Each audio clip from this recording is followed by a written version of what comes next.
Over the past few years, I've been playing one title that has delivered on all the elements that I've come to love about video games, and that is Final Fantasy XIV. Final Fantasy XIV is a game in the Final Fantasy franchise, and while this is the 14th mainline game, most of the Final Fantasy games do not actually have continuing stories. Rather, every entry has similar elements such as bosses and enemies, characters with the same name as ones from previous games, or similar themes and ideas. Final Fantasy XIV was designed and published by Square Enix. I chose this title because I have grown a deep understanding and admiration of this game over the past couple of years. At the time of making this, I've played the game for 2,617 hours, so I feel like I'm able to explain most of the game in detail. There are still parts of the game even I haven't touched, so not all the information will come from personal experience, but that leads into what I want to focus on with this project. The main idea I always have when I think about Final Fantasy XIV is variety. Final Fantasy XIV incorporates most of the elements we've learned about so far. There's a wide assortment of activities in this game, and I personally believe that there's a little something for everyone. Final Fantasy XIV is also different from other games in the series because this one is an MMO, or massively multiplayer online game. 14 can still be played as a single player game for the most part, but a lot of the content that the game has to offer requires some interaction with other real players. The main focus of the game is what they like to call the main scenario quest, or the MSQ. Players are highly encouraged to follow the MSQ when starting the game because there will be lots of tutorials and other quests known as feature quests that can unlock certain elements of the game. These feature quests are used to unlock most of the important things that players will be using throughout their time playing.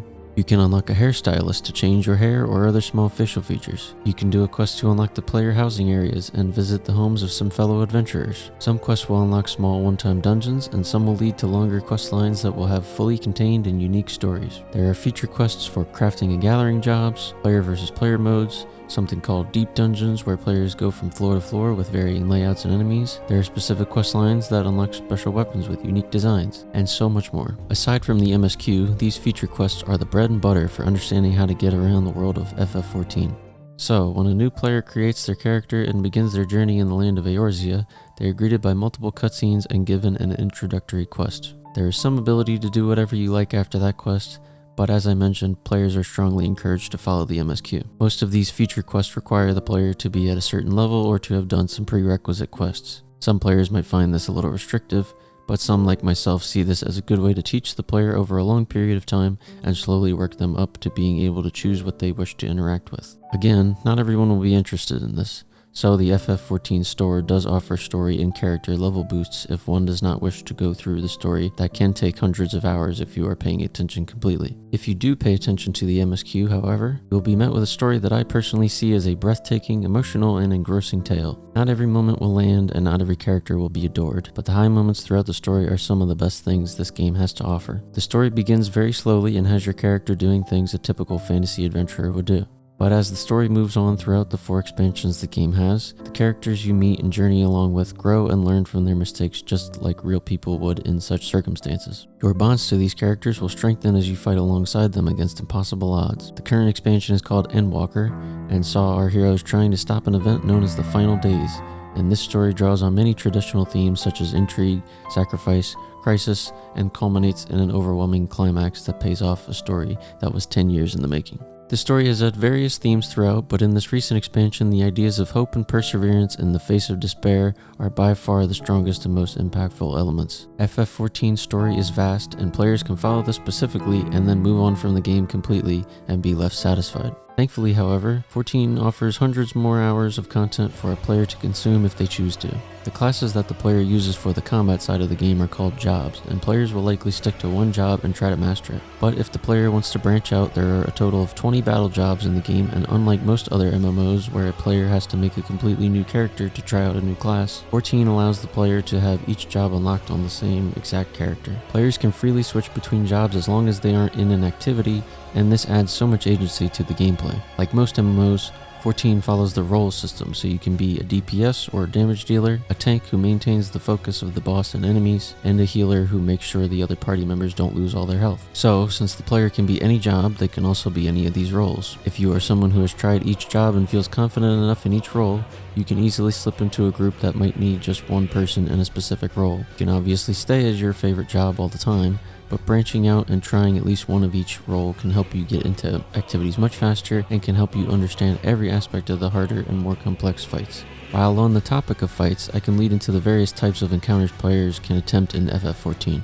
There are 4 main types of group compositions for the battle content in 14, and those are solo content, 4-man groups, 8-man groups, and 24-man groups. Some encounters, mainly quests related to the MSQ, will be solo or will have the player be alongside some of the non-player characters from the story. The first group composition is 4-man groups, which are composed of 1 tank, 1 healer, and 2 DPS. This group size is used for dungeons, which are mostly linear areas that contain enemies and then a few bosses in between. Next would be 8-man groups, which are used in most of the content that actually requires the player to pay attention a little more and depend on each other's abilities more than usual. 8-man groups have 2 tanks, 2 healers, and 4 DPS. The easier pieces of 8-man content are known as trials, which are single boss fights that usually have unique mechanics, arenas, music, and stories. Trials even have a harder version, which is known as an extreme trial, where more mechanics will be present and players really have to work together and coordinate in order to finish the encounter. The other main form of 8-man content are raids, and these are similar to trials because they are single boss fights. But unlike trials, raids are usually broken up into 4 fights and have some of the same mechanics across the fights and can culminate with the final boss fight taking a few things from each previous encounter. These normal raids also have a harder version known as Savage raids. Savage is considered the second most difficult activity in the game, and players can spend hours practicing and mastering each fight if they choose to. The last main 8-man content that is present and considered the absolute most difficult thing 14 has to offer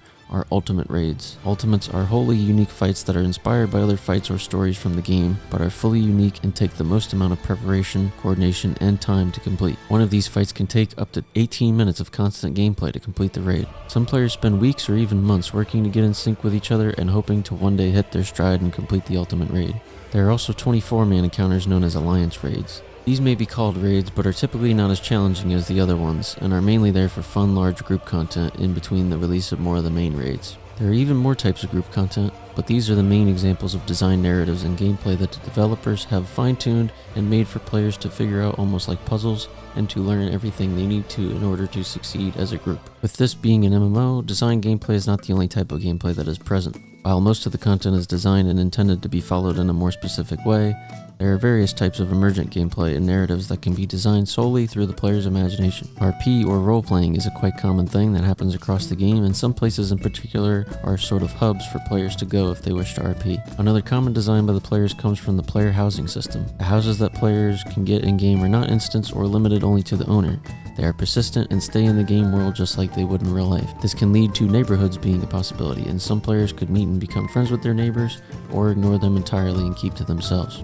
And since these houses all have specific locations, people can create something with their home and advertise for other players to visit. This could be a small cafe where players can come and relax and casually RP or just talk about real life things if they choose. There are also homes that are turned into nightclubs and have bright lights, dance floors, and in-game music. Some players take that even a step further and stream their club on Twitch or YouTube and play a real playlist of music and act as a DJ for all the players present. One last emergent type of gameplay that I have personally experienced and enjoyed a lot is a system in FF14 known as group posing, or G-posing for short. G-posing allows the player to pause the game and take pictures of their character or other player characters as well. The game itself has some tools that are very handy and can produce some screenshots that are nice if the player puts work into them. However, if you want to, there are ways to mod the game and expand upon the G-pose feature, allowing you to move the camera in more unique ways, changing your character's outfit in the middle of a shot, and even pose individual parts of the character's body, so you can have 2 characters hugging, or in an action stance, or whatever you can imagine.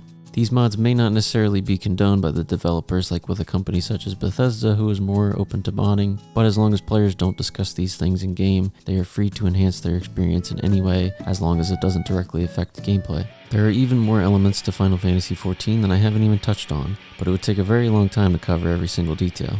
What I have discussed is just a glimpse of what this game truly has to offer, and in my opinion, games like this are some of the best available right now. There is so much agency for the player and so much variety that if a player wants to do one specific thing in the game and nothing else, they can easily do that and do it well. And if a player wants to master every aspect and make this their main game, they can do that as well. The developers are highly encouraging of whatever players find fun as long as it isn't anything malicious. The developers encourage the time sink that some players might put into this one game, but they have also said multiple times that it is perfectly okay to take a break from playing playing the game if you aren't feeling like doing anything at the moment, and returning when something new catches your interest. The 14 devs don't try to put anything arbitrary into their game. They do their best to add content to the game that will draw in all sorts of people, and that is one of the reasons I and other players love this title so much. I would say that Final Fantasy XIV has my favorite story I've ever experienced in a video game, and the rest of the content has made it one of my favorite games in general and favorite pieces of media. The developers have made their intentions of adding to the game for years to come very clear, and I look forward to whatever they produce.